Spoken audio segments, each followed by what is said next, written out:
All right, welcome back to the listener's commentary on the Gospel of Mark. Before we jump into this content, just wanted to say if you haven't had a chance to check out the free ebook at listenerscommentary.com, I encourage you to do that.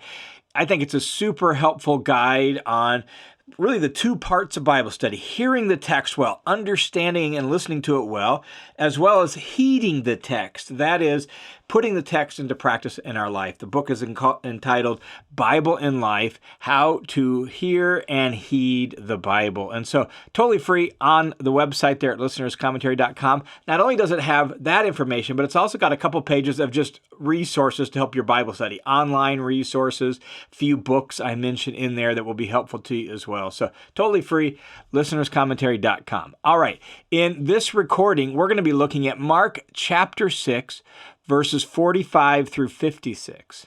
In context, Jesus and the disciples had tried to get away. The disciples had just returned from their ministry tours. They were tired. So the plan was to get away and get some rest. But crowds from the various towns along the Sea of Galilee saw them and saw where they were heading and actually ran there and met them, so that when they got out of the boat, there was this massive crowd of people. Well, that culminated then in Jesus feeding the crowds, 5,000 men, late in the day. Well, that's where we pick up. So the people have been fed. It's now late in the day. It's getting dark, and it's time to wrap up this day.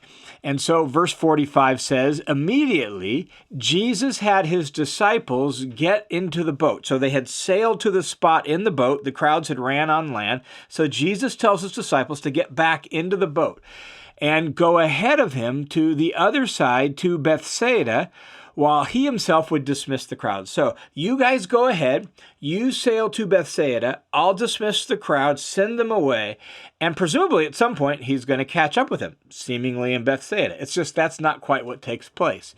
And here's the reality is, we lack some exact knowledge of precisely where these events took place. The Jewish historian Josephus mentions a town by the name of Bethsaida, but that town was east of the Jordan, and it was actually in the district of Galilee. Well, that would possibly be where we're talking about, but in some ways it doesn't totally make sense. Part of it is just being east of the Jordan River. In the springtime, when the Jordan River is flying high, how would these crowds have just gotten across the river to Bethsaida if that's where it was at? Maybe they were on the western side and Bethsaida was on the other side. Who knows? But the Apostle John in his gospel tells us that Philip was from Bethsaida, but he mentions Bethsaida in Galilee, not in Galilee. And so were there two Bethsaidas, right? Well, maybe. We're just not totally sure. So Bethsaida is actually a little bit of a mystery in the Gospels, and some scholars think there might have been two of them.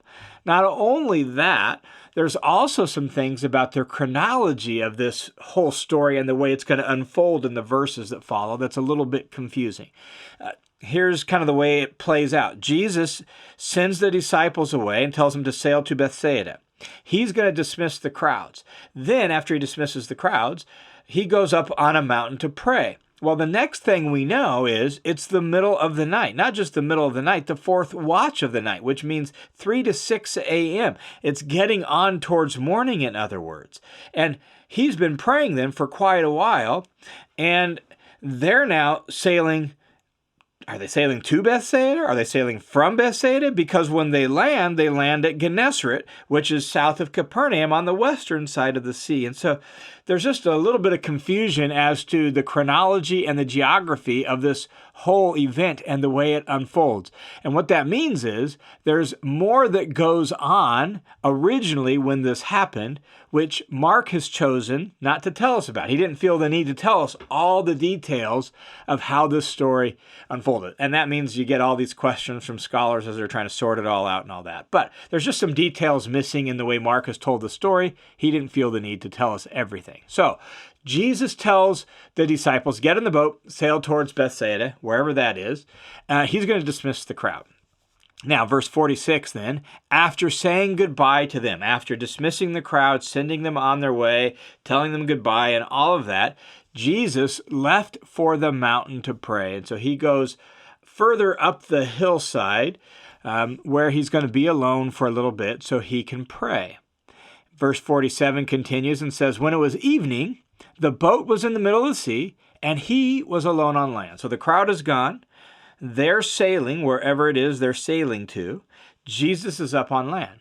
Now, verse 48 then seems like fast forward moment. All of a sudden now we're to the fourth watch of the night. Not just evening, we're at the fourth watch of the night by the time we get to verse 48. Here's what it says. Seeing them straining at the oars, for the wind was against them, at about the fourth watch of the night, he came to them, walking on the sea, and he intended to pass by them. Whoa, this is crazy. So as I noted, somehow we've moved from evening to the fourth watch of the night. And the fourth watch of the night is 3 to 6 a.m. In Matthew's version of this story, Matthew 14:25, he tells us that this was shortly before dawn. And so we're actually moving closer towards the 6 a.m. mark than we are the 3 a.m. mark. And so it's beginning to get light outside. And in view of the difficulties I mentioned above about the geography and the chronology, here's what it seems like to me that Mark has left out of the story for us. It seems like, though we don't know for sure, like the disciples were to sail to Bethsaida, and maybe they thought Jesus was going to meet them there. Jesus is up on the mountain praying, and he actually spends most of the night praying. So the disciples end up sleeping in Bethsaida. They get up early, know Jesus, and maybe they figure we should sail back to Capernaum and maybe we'll meet Jesus there. I don't know. We're just not told those details. But it seems like now they're back in the boat at almost dawn, and they're heading presumably west because they're going to land at Gennesaret. But as they're sailing that direction, the wind is against them. So there's a breeze coming off of the Mediterranean and down into the Sea of Galilee. The wind is against them. That's the way it seems, though Mark has left some of the details out, and we just don't know exactly how all this unfolds. At any rate, it's now middle of the night, early morning, and Jesus can see them straining at the oars because the wind was against them. How he saw them, we're not told. Was it like something supernatural? Or is it just the fact that he's up on the hillside, which is probably more likely, and the whole nature of the Sea of Galilee, if you're up high, you can see from side to side. And so he can see them out in the sea, and he says, oh man, they're struggling because there's a wind against them. And so they're rowing the boat, and it's not going easily because the wind is against them. And so he comes to them, notice, walking on the sea. And so here is Jesus wave walking on the Sea of Galilee, and it says he intended to pass them by. And that's crazy too. Like what? Like what were you thinking? Why were you just going to walk right past them? I thought you were coming to help them. And we don't know for sure exactly what is being referred to or gotten at by the phrase he intended to pass them by. But it is possible that this language intends to be an echo of Old Testament passages about God kind of appearing and showing himself to people by passing by them. For example, with Moses in Exodus 33, when God passed by Moses and allows Moses to see his back, Exodus 33. Or Elijah in 1 Kings chapter 19, God has Elijah stand on the mountain, and the text says, for Yahweh is about to pass by. And so that's why he has him stand on the mountain. So perhaps by passing by, Jesus intends to reveal his divine glory to them. We're not sure, but that's what the text says, that here comes Jesus walking on the water, and he intends to pass by them. It's also important to note that in a Jewish worldview, a first century Jewish worldview, the waves, the sea, is a place of chaos. It is actually like a portal, a gateway to the abyss. And the only one who can control the wind and the waves and the sea is Yahweh himself in their worldview. And we've already seen that here a couple chapters earlier when Jesus spoke and stilled the winds and the waves. Well, now here comes Jesus walking on the waves. And verse 49 says, But when they saw him walking on the sea, they thought it was a ghost, and they cried out, for they all saw him and were terrified. So he comes walking on the waves. It's early morning, right? They all see him, and they immediately cry out in fear because they thought it was a ghost. And the word for ghost, phantasma in Greek, is only used here and in the parallel story in Matthew 14. The word refers to like a disembodied spirit, or maybe like an apparition of some sort. So they think they're seeing some sort of apparition or disembodied spirit. Makes sense. And it's on the sea, the place of the chaos portal, the gateway to the abyss. And here he comes walking, and they cry out in fear. How does Jesus respond? Well, the second half of verse 50 says, "But immediately he spoke with them and said to them, 'Take courage, it is I, do not be afraid.'" And so Jesus immediately reassures them, and he does so by saying, "It's me, it is I." And the wording there is the standard way of saying, "It's me." And that's the primary point, to reassure them that it's Jesus and it's not a ghost. It's not an apparition. But here's what's interesting. The phrase, ego eimi, that is, "it is I, it's me," that exact phrase is actually used in the Septuagint, the Greek version of the Old Testament, for God's name in Exodus 3:14. When God introduces himself to Moses, he says in the Greek version, "Ego eimi," it is I, it is me. But that's his name, Yahweh. And so in this scene, with Jesus walking on the water, and in view of a Jewish theology that said the only one who can control the winds and the waves is Yahweh himself, it sure seems like they'd have to hear more than a simple "it's me." At least they would have to wonder, what in the world is going on? For example, Psalm chapter 77, verse 19, and Job 9, verse 8 describes God as the one who walks on the sea. And even the intertestamental book of Sirach says, God walked on the waves of the sea. That's the Wisdom of Ben Sirach, chapter 24, verse 5. And so in this worldview, when God is the one who walks on the waves, and here comes someone walking on the waves, and then uses the phrase ego eimi to refer to himself, what would you hear? And so while the primary point may be "it's me," there clearly is an echo of Exodus 3:14 here with regard to "it's I, it's Yahweh." There's like an echo of that. It's not just Jesus saying, "I'm God," but there clearly is in Mark's account an echo of that phrase. And so here comes Jesus walking on the water, and he says to them to reassure them, "It's me." And then verse 51, he got into the boat with them, and once again, the wind immediately stopped. And so demonstrating not only his ability to walk on the waves, but his control over nature. And they were utterly astonished, for they had not gained any insight from the incident of the loaves, but their hearts were hardened.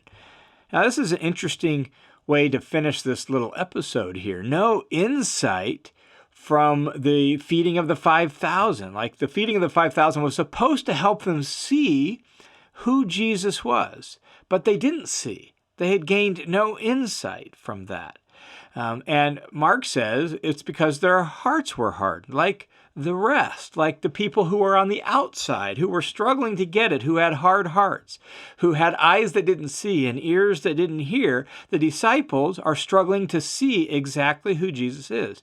They don't see because they have a heart problem. Now, what should they see? Well, it seems to me the feeding of the 5,000 combined with this incident, one of the things we're supposed to see is that Jesus is more than a prophet, that Jesus is fulfilling some pretty remarkable Old Testament themes and Old Testament promises. In fact, in John's Gospel, what follows immediately after this is the discussion of Jesus being the bread of life that comes down out of heaven.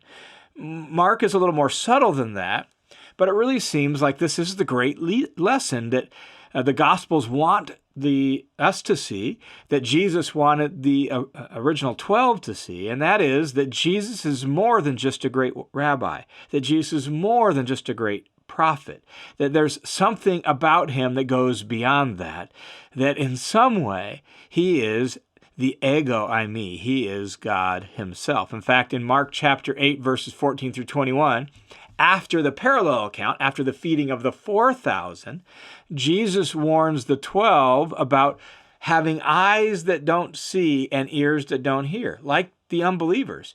And then that leads into the culminating story of Mark 1 through 8, where Jesus asks his disciples, who do they say that he is? What will they see? So that's where this is all going. We're building up to that climactic moment where Jesus is going to ask them, who do you say that I am? And the hope is that they're not going to have a hard heart any longer, that they're not going to have eyes that don't see and ears that don't hear. And so in this moment, there's a bit of concern for the 12. What's the state of their heart? What's the state of their eyes? What's the state of their ears? They're seeming to struggle to see what Jesus is wanting them to see. Now, the conclusion of this episode then in the next couple verses is really just a summary of Jesus' ministry on the heels of this event. So let's pick up in verse 53, and it says, when they had crossed over. So they're in the boat, the winds stop, and they finish their voyage wherever they're heading. When they crossed over, they came to land at Gennesaret and moored at the shore. And so Gennesaret was the plain to the southwest of Capernaum. And so apparently this is the direction they're sailing. They're struggling to get there. And like we said, there's some struggles with the chronology and the geography of all this because we just don't have all the details either in our knowledge and in what Mark has told us. But this is where they land. They land at this plain of Gennesaret, and they moored at the shore. And verse 54, when they got out of the boat, immediately the people in the area recognized him and ran about that country and began carrying here and there on their pallets those who were sick to wherever they heard he was. And so Jesus is going to continue his ministry, traveling through all the towns of Galilee. This is Mark's way of just transitioning to a general summary of that. And so people are notifying people, Jesus is here, Jesus is in this town, Jesus is in this place, and they're bringing out their sick people on their pallets, that is on their mats or on some sort of little stretcher type thing, to wherever they hear Jesus at. And wherever he entered villages or cities or a countryside, they were laying the sick into marketplaces and imploring him that they might touch the fringe of his cloak, and all who touched it were being healed. And so Jesus' ministry just continues to grow and expand. People are bringing their sick to him in all the different villages and towns out in the countryside. Jesus healing them. People are just wanting to touch the fringe of his garment, and they're being healed. And the fringe of his garment, the fringe of his cloak, likely refers to the tzitzit, the tassels on the four corners of his garment. Jews would wear these tassels in keeping with Numbers 15, which represented and reminded someone of being faithful to keep God's commands and faithful to God's covenant. And likely that's what we mean by this. By fringe, it means to those tassels, which would indicate here that Jesus was a faithful Jewish male wearing these tassels as part of the Jewish custom. And the overall description here emphasizes Jesus' immense popularity and power. Jesus is incredibly popular. People are bringing their sick to him from all over the place, and Jesus has the power to heal them. And all of this general description at the end, this whole story of Jesus walking on the wind and the waves, and that whole story combined with the feeding of the 5,000, you put all of that together, and what we have here is a portrayal of Jesus as somebody that we should be, as we read the story, if we imagine reading it for the first time, we should be asking, who is this? Who is this person? Somehow he can make food out of nothing, seemingly. Like he can take small amounts of food and feed thousands and thousands of people. He has the capacity to walk on the waves. Like, who is this one? And Mark is wanting us at this point, as we see these powerful actions of Jesus, he's wanting us to wonder that. He's wanting us to ask that, because very shortly, Jesus himself is going to ask that question. And the reality is do we have ears to hear? Do we have eyes to see? Or, like the disciples themselves who are seeing all this and experiencing all that, but they're struggling to get it, are our hearts going to be hardened like their heart is hardened? Who is Jesus? And hopefully we realize that Jesus, while he looks like an ordinary human being, he dresses like an ordinary human being, somehow, in some way, he must be more than that. He must be even more than just a great prophet. Somehow, he's doing the kinds of things that only God can do.